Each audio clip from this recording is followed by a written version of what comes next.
ইসরায়েলের সাথে চলমান সীমান্ত সংঘর্ষ নিয়ে সম্ভবত দীর্ঘমেয়াদী পরিকল্পনা করছে লেবাননের সশস্ত্র সংগঠন হিজবুল্লাহ, যার আভাস মিলেছে সংগঠনটির অনুদান চাওয়ার আহ্বানে। নিজেদের সমর্থকদের কাছে ড্রোন এবং ক্ষেপণাস্ত্র কেনার জন্য অনুদান চেয়েছে হিজবুল্লাহ। ইসলামিক রেজিস্ট্যান্স সাপোর্ট অর্গানাইজেশনের ৩০ সেকেন্ডের একটি ভিডিওতে হিজবুল্লাহর সাথে সম্পৃক্ত একটি তহবিল সংগ্রহকারী সংগঠন দাতাদের আর্থিক অনুদান দেওয়ার জন্য অনুরোধ করেছেন। হিজবুল্লাহ সংশ্লিষ্ট কয়েকজন সাংবাদিক এবং স্কলার ভিডিওটি শেয়ার করেছেন।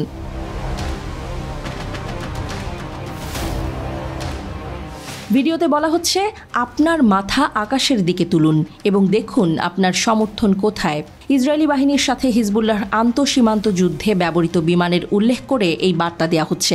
প্রায় ২০ সেকেন্ডের আরেকটি ভিডিওতে জেরুজালেমের ডোম অফ দ্য রকের মতো দেখতে একটি ছোট দান বাক্স দেখানো হয়েছে।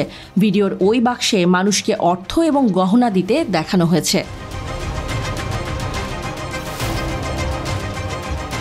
ভিডিওতে ভয়েস ওভার দিয়ে দান করার বিভিন্ন উপায় দেখানোর সময় বলা হয়েছে, এভাবে আপনার সমর্থন এই রকেটের মতো আমাদের কাছে পৌঁছেছে। তখন একটি ক্ষেপণাস্ত্রকে সীমান্তে একটি ইসরায়েলি এলাকায় হামলে পড়তে দেখানো হয়।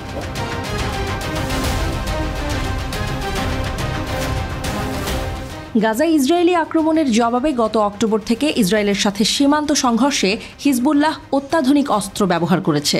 লেবাননের ভূখণ্ডের গভীরে ইসরায়েল আঘাত হেনেছে। হিজবুল্লাহও একর এবং লেক টাইবেরিয়াস পর্যন্ত ইসরায়েলি সামরিক অবস্থানগুলোকে টার্গেট করার জন্য ড্রোন এবং ক্ষেপণাস্ত্র ব্যবহার করেছে। গাজায় যুদ্ধবিরতি না হওয়া পর্যন্ত হিজবুল্লাহ এই লড়াই অব্যাহত রাখার ঘোষণা দিয়েছে। অন্যদিকে ইসরায়েলও বারবার দক্ষিণ লেবাননে স্থল আগ্রাসন চালানোর এবং লেবাননের শিয়া সশস্ত্র গোষ্ঠীর ওপরও পূর্ণ মাত্রায় হামলা চালানোর হুমকি দিয়েছে। হঠাৎ অনুদান চাওয়ায় সামাজিক যোগাযোগ মাধ্যম ব্যবহারকারীরা এর কারণ জানতে চেয়ে প্রশ্ন তুলেছেন। প্রমাণ ছাড়াই বলা হচ্ছে, হিজবুল্লাহ আর্থিক সমস্যায় পড়েছে। অনেকেই এই পদক্ষেপকে সমর্থন করেছেন, আবার কেউ কেউ এই ডোনেশন চাওয়া নিয়ে মজা করেছেন। ইরান হিজবুল্লাহর প্রধান সমর্থক। ১৯৮২ সালে সংগঠনটিকে প্রতিষ্ঠা করতে ইরান সাহায্য করেছিল। ওই সময়ে ইসরায়েল দক্ষিণ লেবাননে হামলা করেছিল। তখন আর্থিক, সামরিক এবং লজিস্টিক সহায়তা প্রদান করেছিল ইরান। হিজবুল্লাহ বলেছে যে ইসরায়েলের সাথে তাদের ওপেন ফ্রন্টে যুদ্ধ শুরু করার উদ্দেশ্য গাজা থেকে ইসরায়েলি মনোযোগ সরানো।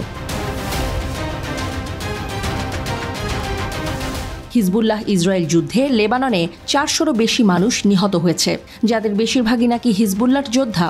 অপরদিকে ইসরায়েল জানিয়েছে, সীমান্ত সংলগ্ন ওই সংঘাতে তাদের ১৪ সেনা এবং ১১ জন বেসামরিক ইসরায়েলি নিহত হয়েছে।